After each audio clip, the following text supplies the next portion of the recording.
Maniniwala ka ba na ang balot daw isa sa worst rated Pinoy food? Nako, magagalit ang mga Pinoy niyan. Mga Pinoy. Ayon sa listahan ng Taste Atlas, number 1 worst rated ang balot.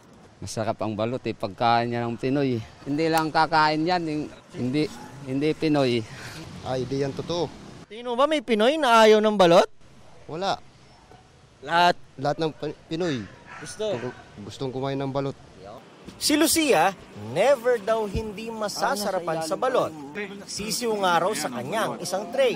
Masarap ang balot. Nakakaubos nga ako sa tray nito Oo nga, promise. Nang ilang araw naman yan? Nang isang kainan. Masarap siya lalo na yung sabaw. Pero bakit kaya nasa worst rated ang balot? Sa buong mundo, hindi kasi accepted, lalo na ng mga Europeans, kapag kumain ka ng isang animal na buo mong makita, kahit ang isda, kailangan pinaprocess dito. Pero bakit kaya may Pinoy na ayaw ng balot?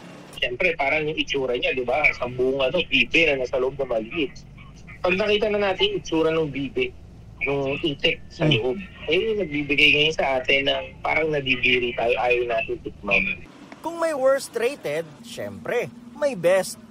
Kapansin-pansin na karamihan sa best rated Pinoy food ng Taste Atlas ay mga ulam. Whereas sa top 4 na isang panghimagas, ang leche flan.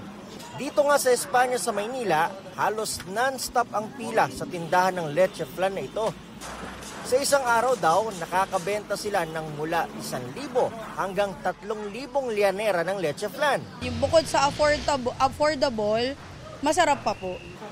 May special recipe raw sila na hindi naman daw secret. Bukod sa purong pulang itlog lang po, and then yung mga talagang recipe po talaga namin na hindi po namin binabago yung timpla kahit po medyo nagtataas yung presyo. Creamy siya, hindi siya kagaya ng ibang mga leche flan. Masarap talaga ang leche flan nila dito.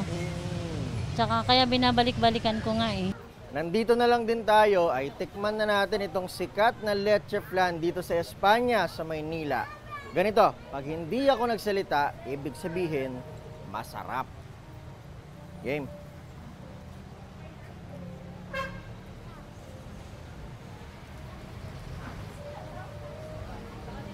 Sa ibang bansa, may tinatawag silang creme caramel at saka creme brulee. Leche flan din yun.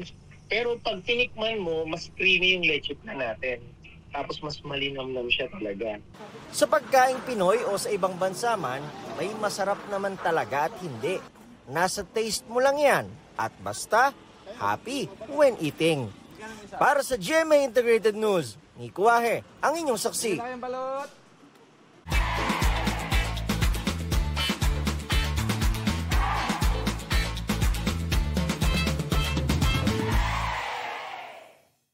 Mga kapuso, sama-sama tayong maging saksi. Mag-subscribe sa GMA Integrated News sa YouTube at para sa mga kapuso abroad, samahan niyo kami sa GMA Pinoy TV at sa www.gmanews.tv.